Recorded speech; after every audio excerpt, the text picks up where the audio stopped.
And now I am chilling here at the studio with the man called Adword. And the way you spell his name is with an A. So you just add a word. So it's add and word. Isn't that very artistic? You know? Afternoon, Ed. Afternoon, Preston. How are you? I'm fine, man. I'm fine. You looking great. Eh? Yeah, I feel great too, Preston. You know, the previous time that you were here, you were in a bad state, if I may say. Yeah, I was really in one. I was in a pit hole, actually. So you were in a pit hole, and now you are out of pit hole, right? Yes. Completely. Yes. I could say I'm still working on it life-wise, you know, because I think there's a time when in life we all make bad decisions, and you know, but to get out, I think it's a lifetime thing. You know, I think change is a lifetime thing. It doesn't happen overnight, especially when you maybe if you were staying in the streets and you had forgotten who you are, and you know, it takes a while to get back to yourself.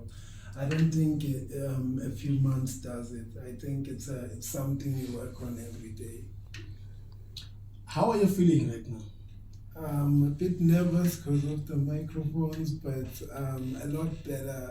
Hopeful for the future. You see, for a person like you to say you're nervous of the microphone, it's almost a laughable matter. Yeah, but you know, we hide the nerves nicely, but I don't think they go away. So, how clean are you? Okay.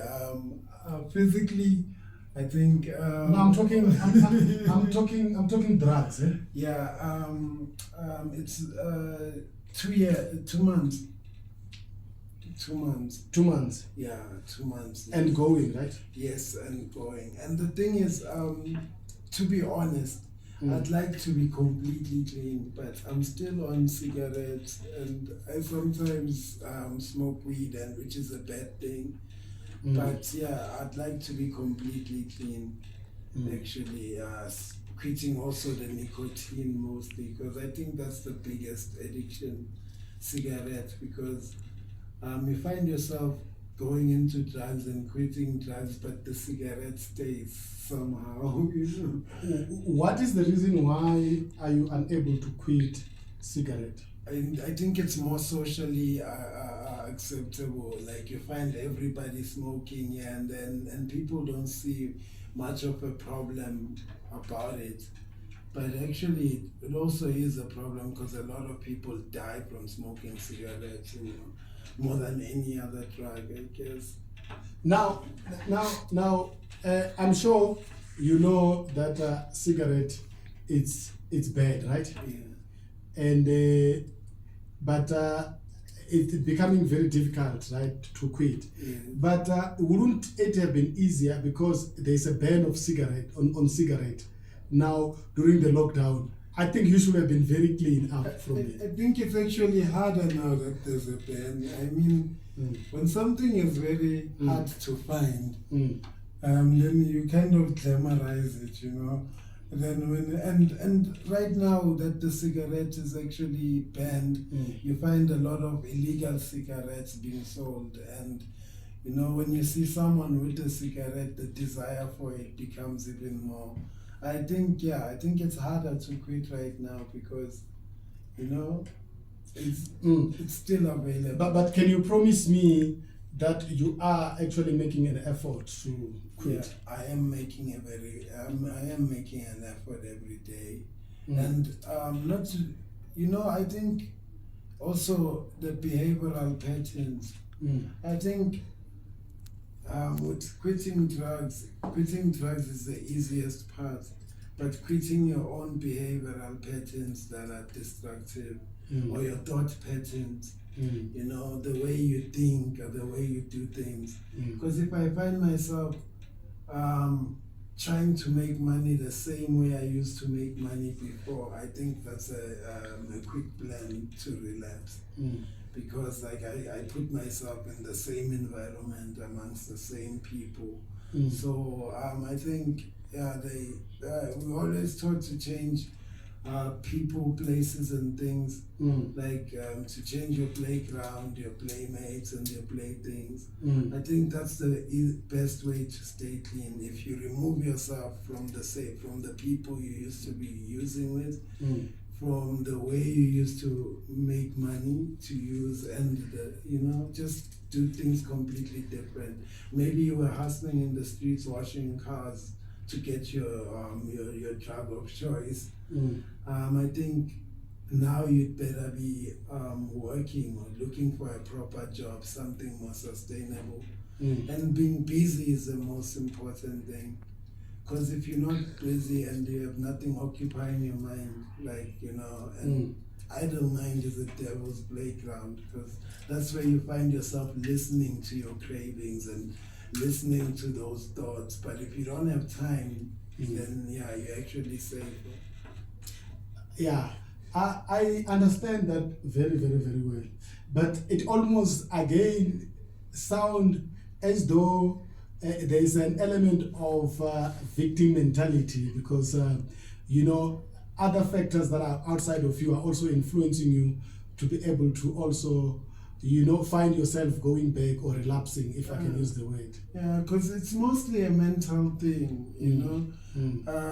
I don't think we call those factors triggers, and triggers are not really a given thing. It's like, it's more like anything could be a trigger can vary from person to person, you know.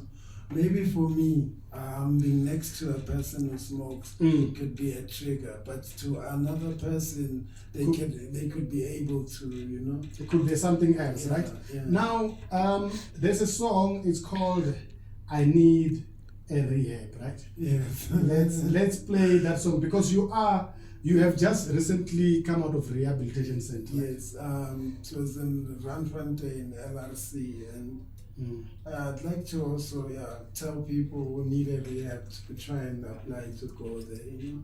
So they do help. Yeah, they do help, especially with like detoxing, because getting your body off drugs, that's the hardest thing, I think, because like you, okay, it depends on the drug of choice, but the drug that is actually killing people mostly, it's the heroin, because like it's one drug that has physical withdrawals that are so bad that without medication you find it's almost impossible, you know. Okay. So, yeah.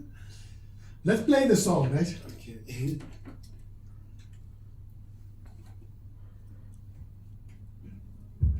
When last did I hear this? I need a rehab. Cause I'm sick and tired of this. I need a rehab. Cause right now I don't need a drink. I need a rehab. Does it look like I need a hit? I need a stupid rehab quick. Cause I'm tired and sick. I need a rehab. Now, you see, it's a lovely song. You're talking about your life. You're talking about you being in a club and looking for somebody to hurt, right? Yes, yeah. And looking for somebody to fight you. Yes, yeah. You used to be a manager and now you are unmanageable. Yeah. You know? And, you know, to be honest with you, you know, it's a storytelling in a way, right? There's a song again that I want us to play as well, right? It's by you, because it relates to the very same situation. Yeah. If I can find it here, it works. If you work it. It works if you work it. Yeah. But unfortunately, I don't get that. I'm not getting that I'll song. rap it for you. Are you gonna rap it on any other beat? Yes, I'll rap it on any other. Okay, so when we do the freestyle, then you will rap it. Yeah. But there's also a song that is also very close to me that I heard you rapping. It was the time that you were still living in the street, right? Yes, yes. And you named the song "Street So Cold," and you recorded the song in winter when it was very cold and you were frozen, and you decided you're gonna do a song, right?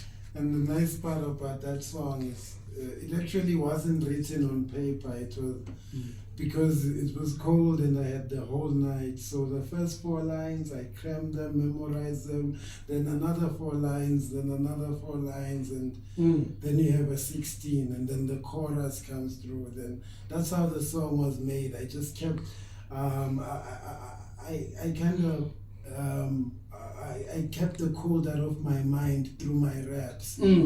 So that was, That was an escape tunnel. Yeah. Okay. Yeah. So.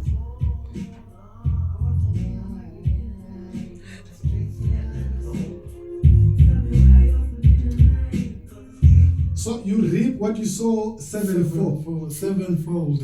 Oh, sevenfold. Yeah. So that's biblical, right? Yeah, mostly. Yeah. Reap what you sow. Okay. So you've got pains that hide behind. Yeah, I got pains that I cannot hide behind scars. They don't heal. That's some deep ish, right? And what I meant by hiding behind scars, it's basically hiding behind your pity, saying, yo, this was done to me, so it kind of gives you a reason not to succeed in life because this and that has happened. So that's what I meant by hiding behind your scars, You're hiding your potential as well. You're hiding your way out, basically, with your own scars. You're saying, you're focusing on the grief, and you're not making a plan for relief in a way. So that's what I meant by that, because it's useless going through life saying, I'm here and here because this happened to me. It's better to say this happened to me, it gave me experience, and because of that experience, I won't let it happen again. Because I really don't see myself going back to the streets again, or going down that road. I mean, with recovery, it's not an easy thing. It's like there's a way it was explained somehow in a one poem. It's like you walk down the road, and you fall in a hole. You don't know the hole was there the first time, so you walk, and then next time you walk down the same hole, and this time you think, okay, maybe I'll walk to, maybe I'll jump. Yeah, and then you try jumping, and then you find yourself falling into the hole again. Same hole, yes. Yeah, and then the third time you say, okay, this time I'll jump harder, or I'll build up momentum and try jumping. But you find yourself in the same hole again. But now, the next time you walk down the same road, you don't only jump, you walk, you try to get around the hole. And then you find yourself in the hole again. And then you get wiser, you take a different route. Thank you. Thank you. I like that. Right. Now, thanks a lot for coming through.